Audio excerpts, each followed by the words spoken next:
and I said for mine one. Eya yenyi asum ye na yenya koma na yemfenti asem ni ye pa. Because tia yeti ha no, we are here for the good of the country. Yenyare metena ha say ye pese ye say o ma no. Enti se niema bi koso a ya na ye beka because papa ba ye ka bone ba so ye beka. Obi na bone nyo sem ye ye de mo ka ye beka na mo ye nso. Enu ti ye ntena ho ema Owiene NC ansa na ya sori say ye bekasa. Mami le preamble we say enchel. Mokai Atwuma Kwaoma district. It was part of Bosomtwe Atwuma Kwaoma. That was the bigger district that Umukdi kan create here. Under John Ajekum Kufuor in 2007 and Atwuma Kwaoma omukavo here. Na Mokaya what the capital no echo twede. Na what they call twede no trade for sorry say one te on ho ase enti be ya twuma mentwe na nanom ne etimamufo twuma mentwe saa na ne parliament ene de saa emra ne ba airline no ena omo esesa emra ne kakra bi airline kakra bi ena omo yes okay say mo be konde a ene de kofo ase as a compromise enti omo de kofo ase na omo kofo ase no in 2012 ana na nanom atankunya watwede san sorry say womo ntia se womo nte on ho ase ade no o se twede na san so eba enti omo san no de court and indeed Supreme Court a rule in their favor say ade a parliament no nanka wo se omo yi airline nyina na all the instruments omo free ho na omo san so ye hemra foforo na emom se omo best samra no ba bi keto abi de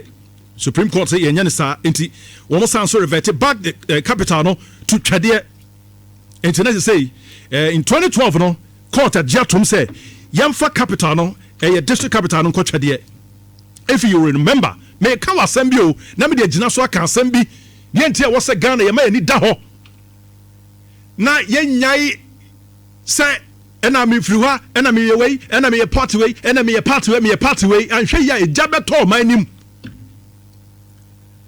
eduti after Supreme Court ruling no it did 5 years.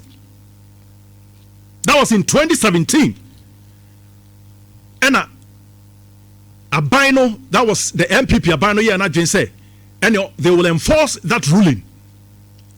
I don't know the considerations so because sad gab na beto mu no na nka obi anim say ka asomdua ba enka o manen sentwentwe hwa but in enforcing the law and now said the ruling the judgment of the Supreme Court no in 2018 ena emabunu ya wo fonse sorry say won tiase mo fa capital no back to twede enti wo sorry mentem wase ye Ena omo local DC and some staff of the assembly, if you remember. Omo local omo hijack omo share them so omo mpene. Police for sorry cause omo ko maintain peace and order. If you remember, min kai etie for yaw. Etruo kan nipa 20. Emu miensa ehwere won kwa. Wona akeka no wo prepare various degrees of injuries. Yeah, a bit of life threatening. Ninyina ye say abai up to a district or the capital ko baby. Yes, yen tiase. Yen famraha. Enipa baako no atwuma bosomte atwuma kwaoma. Yeah, ne ebe ya atwuma ngwa bi atwuma kwaoma district no. Ekrom yensa obia se won pene. Twede empene tredempene or forces so mpene.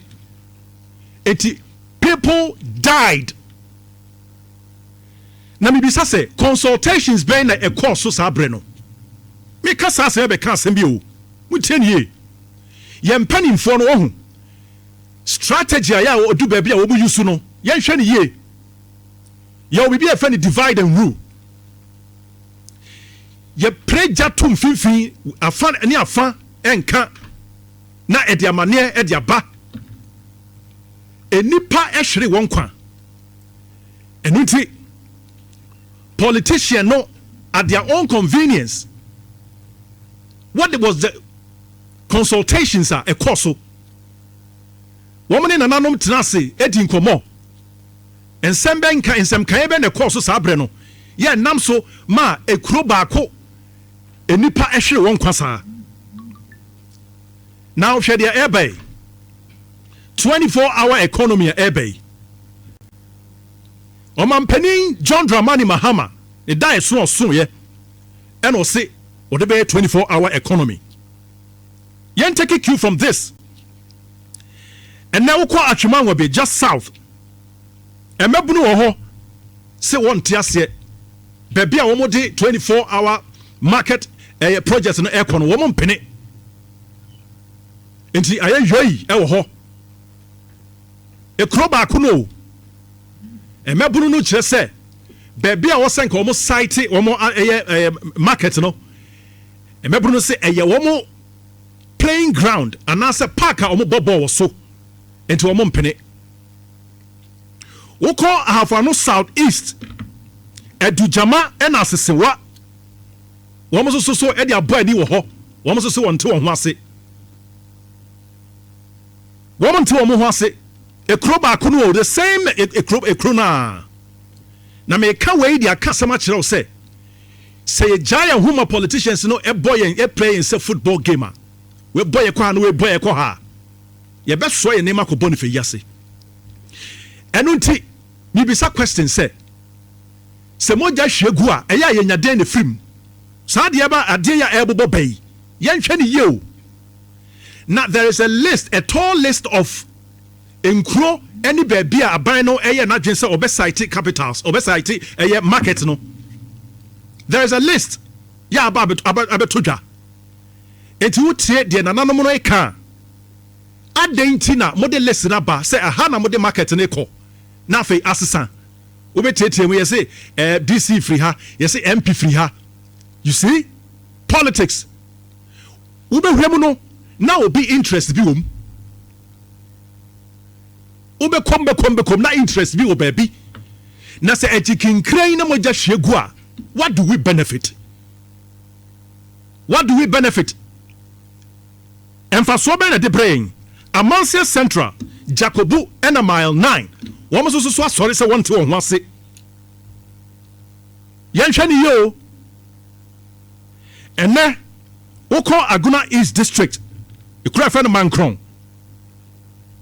yesi nipa bebre ena market ayesi enti woma ye tukotena for ahemfo no nananom suggest baby a enka eye neutral place a ehodo obi ante ho but obi interesting ti o se da